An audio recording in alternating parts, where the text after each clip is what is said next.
नमस्कार। मैं डॉक्टर नीला फिर आपके सामने पेश हुआ हूँ एक नए टॉपिक के साथ।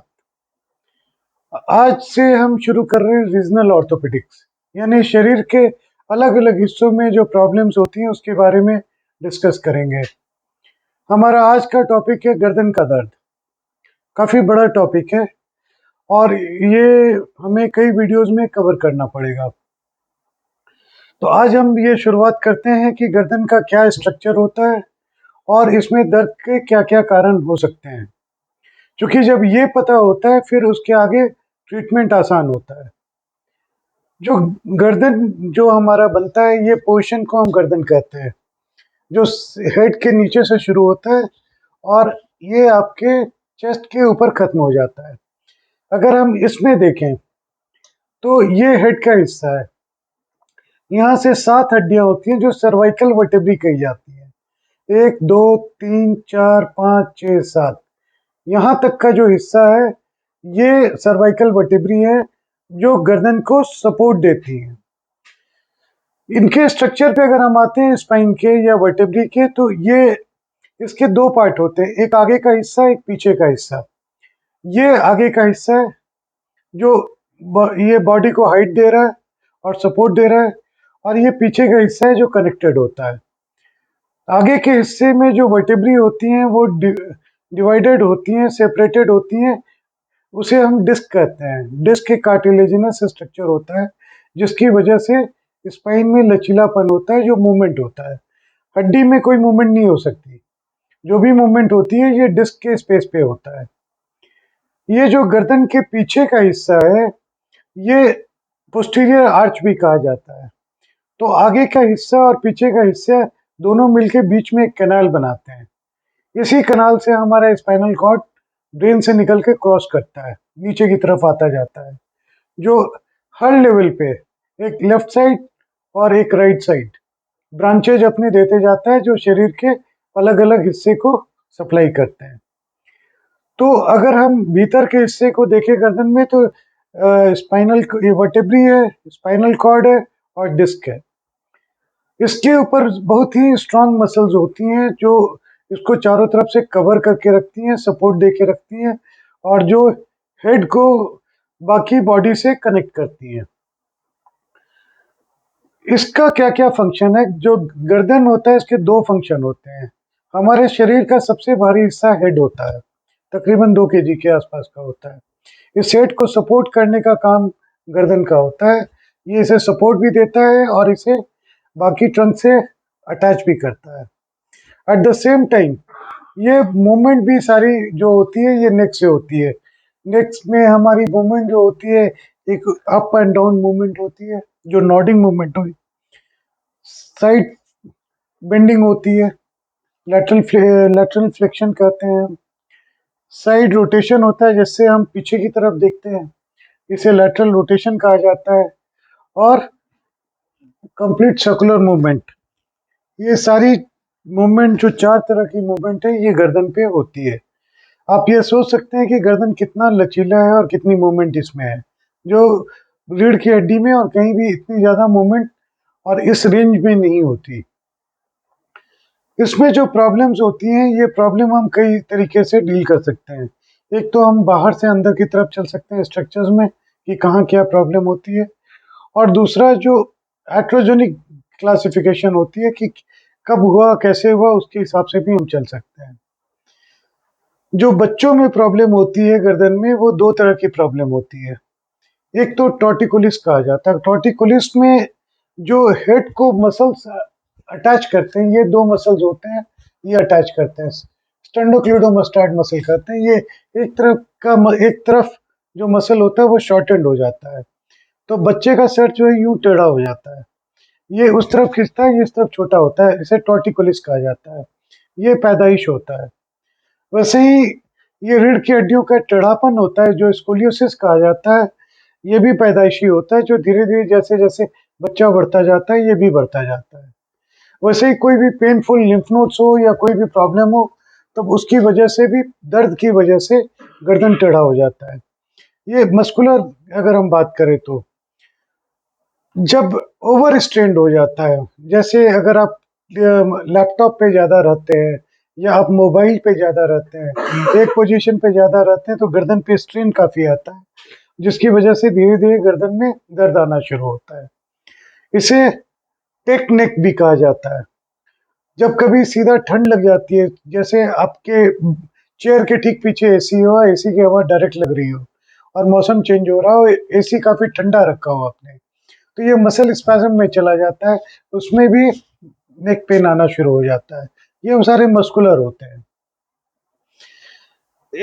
तो हमने दो तरीके से डिस्क्राइब कर लिया कि एक कंजेनाइटल कि बच्चे में क्या प्रॉब्लम हो सकती है, दूसरा हमने ये देख लिया कि मस्कुलर क्या-क्या हो सकता है।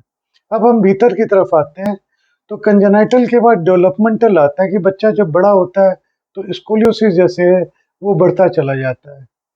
अगर इन्फेक्शन हो तो भी गर्दन में दर्द आ सकता है। अब इन्फेक्शन जैसा कि एक मैंने बोला कि यहाँ पे लिम्फ नोड्स होते हैं, कई बार उसमें इन्फेक्शन हो जाता है। जब यहाँ के लिम्फ नोड में आ जाता है तो वो मसल स्पाज़म में चला जाता है, बच्चे का गर्दन टेढ़ा हो जाता है और गर्दन में दर्द आने लगती है। वैसे ही ये जो डिस्क है, ये डिस्क में कई बार इन्फेक्शन आ जाता है, जिसमें सबसे इस इन्फेक्शन का बच्चों में स्टेफिलोकोकस ऑरियस की वजह से भी हो सकता है, लेकिन कॉमनेस्ट कॉज अगर सारे एजेज में देखें तो टीबी होता है, जो जिसे बोन टीबी बोला जाता है या स्पाइन का टीबी बोला जाता है। तो एक कॉज जो है ये इन्फेक्शन हो गया। वैसे ही जो एजिंग चेंजेज होते हैं, जो डिजेनरेटिव चेंजेज होते हैं, जो सर्वाइकल स्पॉन्डिलोसिस कहा जाता है, उसमें ये हड्डियों की चोंचें बननी शुरू हो जाती हैं। कई बार डिस्क थोड़ा अपनी जगह से छोटे-छोटे बल्जेज आ जाते हैं, जो पीछे नर्व जो ये जा रहा है, इस पे प्रेशर देने लगता है और गर्दन में दर्द आना शुरू हो जाता है। ये यूजुअली मिडल एज में शुरू होता है। तो सर्वाइकल स्पॉन्डिलोसिस भी हो सकता है। उसके बाद जो सर्वाइकल डिस्क है, कई बार ये पीछे आ जाता है, नर्व को प्रेस कर देता है। जब नर्व को ये प्रेस कर देता है तो हाथों में दर्द आना शुरू हो जाता है।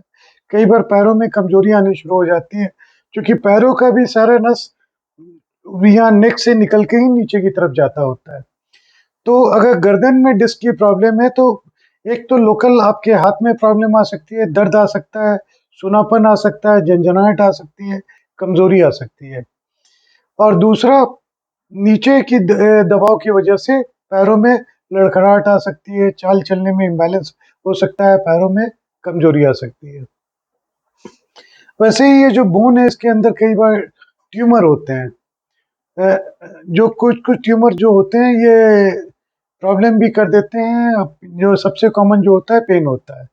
ट्यूमर ये बोन के भी हो सकते हैं, लेकिन बोन के ट्यूमर से ज़्यादा कॉमन जो ट्यूमर है वो है जो दूसरी जगह से आके यहाँ बैठते हैं, जिन्हें हम सेकेंडरीज कहते हैं। जो प्रोस्टेट कैंसर में भी आ सकता है, लंग्स की वजह से भी उठ के आ सकता है, ब्रेस्ट कैंसर में भी ये आ सकता है, किडनी के कैंसर में भी आ सकता है। जो मेटास्टेसाइज कर जाते हैं यहाँ इस बोन पे आ सकते हैं, उसकी वजह से भी ये पेन आना शुरू होता है। तो congenital, developmental, infective, disc, degenerative, tumour, ये सारी प्रॉब्लम्स यहाँ गर्दन में हो सकती है। और भी कई कारण होते हैं गर्दन में दर्द के, स्पेशली अगर आप खेलते हैं तो क्रिक नेक कहा जाता है, जब गर्दन में आपने जोर से झटका दिया हो और ये पेन आनी अचानक शुरू हो गई हो। इंजरी एक बहुत इंपॉर्टेंट पार्ट होता है जब गर्दन में चोट लगती है। चोट दो तरह का होता है, एक तो जब ये हड्डी टूटती है, फ्रैक्चर हो गया, हाइट से कोई गिरा हो, या किसी ने स्विमिंग पूल या नदी में छलांग लगा दी हो और पानी कम हो, शैलो हो, तब ये इंजरी हो जाती है। या गाड़ी में अगर आप सीट बेल्ट पहन के जा रहे हैं और गाड़ी का हेड ऑन कोलिजन होता हो, तो उस इंजरी को व्हिप्लैश इंजरी कही जाती है। व्हिप्लैश होता है चाबुक। चाबुक जब आप मारते हैं फिर वापस खींच के आता है, बहुत तेजी से फिर आगे जाता है। वैसे ही जब गाड़ी का एक्सीडेंट होता है तो गर्दन बहुत तेजी से पीछे जाके आगे की तरफ आता है। तो यहाँ पे गर्दन में ये पेन आनी शुरू होती है व्हिप्लैश इंजरी की वजह से। ये तो हो गई कि ये क्या-क्या प्रॉब्लम हो सकती है, गर्दन के दर्द के क्या-क्या कारण हो सकते हैं। अगर आप ऊँचा तकिया रखते हो, गर्दन की एब्नॉर्मल पोजीशन हो जाती है यूँ, तब उसकी वजह से भी गर्दन में पेन आनी शुरू होती है। अगर आपके नज़दीक का चश्मा लगा हो, आप चश्मा नहीं लगाते और ऐसे ही पढ़ने की कोशिश करते हैं, तो नेचुरली जो डिस्टेंस दूर रखते हैं, ये पढ़ने के लिए ऐसे प्रेशर देना होता है। उसकी वजह से भी गर्दन में दर्द आना शुरू होता है। यानी किसी तरीके से अगर आप अब्यूज़ कर रहे हैं गर्दन को, लगातार लैपटॉप पे हो, मोबाइल का यूज़ ज़्यादा कर रहे हो, ऊँचा तकिया लगाते हो, लेट कर टीवी देखते हो, नज़दीक का चश्मा चढ़ा हो, बिना चश्मे के आप पढ़ना चाहते हो, तो ये सारी चीज़ों की वजह से नेक पे प्रेशर आना शुरू होता है, तो पेन होनी शुरू होती है। अब इसका इन्वेस्टिगेशंस क्या-क्या होता है, क्या-क्या हम कैसे इसे पकड़ते हैं? सबसे बेसिक इन्वेस्टिगेशन हमेशा होता है एक्स-रे। गर्दन का हम एक्स-रे करवाते हैं और देखते हैं। दूसरा होता है ब्लड इन्वेस्टिगेशन, चूँकि कई मेटाबॉलिक कॉजेज़ हम बोलते हैं, जो बॉडी में नॉर्मल होते हैं और उसकी वजह से कई बार गर्दन में दर्द आनी शुरू हो जाती है। जैसे कि कैल्शियम कम हो, विटामिन डी कम हो, थायराइड की प्रॉब्लम हो, ब्लड शुगर बहुत हाई हो, यूरिक एसिड की प्रॉब्लम हो। यूरिक एसिड के प्रॉब्लम में भी कभी-कभी गर्दन में दर्द आना शुरू हो जाता है। तो ये सारी प्रॉब्लम में एक मैनिफेस्टेशन कभी-कभी गर्दन का दर्द भी होता है। तो ये सारी चीज़ों को, इन्फेक्शन को और ये सारी चीज़ों को देखने के लिए हमें एक रूटीन ब्लड इन्वेस्टिगेशन करवाना ज़रूरी हो जाता है। अगर फ्रैक्चर हो तो हमें सीटी स्कैन भी इम्पोर्टेंट होता है, हम सीटी स्कैन करवा के देखते हैं। फिर हम एमआरआई करवाते हैं, एमआरआई में हमें डिस्क और नसें बहुत क्लियर कट दिखनी शुरू हो जाती हैं, जिससे हमें ये पता चल जाता है कि कहीं पे नस दबी है या नसें नहीं दबी हैं। अगर गर्दन की कोई भी प्रॉब्लम हो तो उसके सिम्पटम क्या-क्या होते हैं? सबसे कॉमन सिम्पटम होता है पेन। पेन जो है इस एरिया में होता है, कई बार पेन ज़्यादा होता है तो लोग यूँ पकड़ के आते हैं, इस तरीके से सपोर्ट करके आते हैं। स्टिफनेस, गर्दन कहते हैं लोग कि अकड़ी हुई, बिल्कुल अकड़ाव आ गया गर्दन में, कोई भी मूवमेंट नहीं हो रही है। हेडेक, हेडेक जो इससे होता है वो इस एरिया में कॉमन होता है, पोस्टीरियर हेडेक होता है या ऑक्सीपिटल हेडेक कहा जाता है। अगर गर्दन से आ रहा होता है तो ये इस एरिया में ही हेडेक होता है। चक्कर आते हैं, जो डिजीनेस होता है, डिजीनेस हो सकता है, हाथ पैरों में झंझनाहट हो सकती है, कमजोरी आ सकती है, सूनापन आ सकता है। तो ये सारे सिम्पटम होते हैं कि जब गर्दन में कोई भी प्रॉब्लम होती है तो। जहाँ तक ट्रीटमेंट का पार्ट है, ट्रीटमेंट का पार्ट जब हम जो-जो बीमारी डिस्कस करेंगे तब हम ये देखेंगे कि क्या-क्या बीमारी हैं और क्या-क्या उसका इलाज है।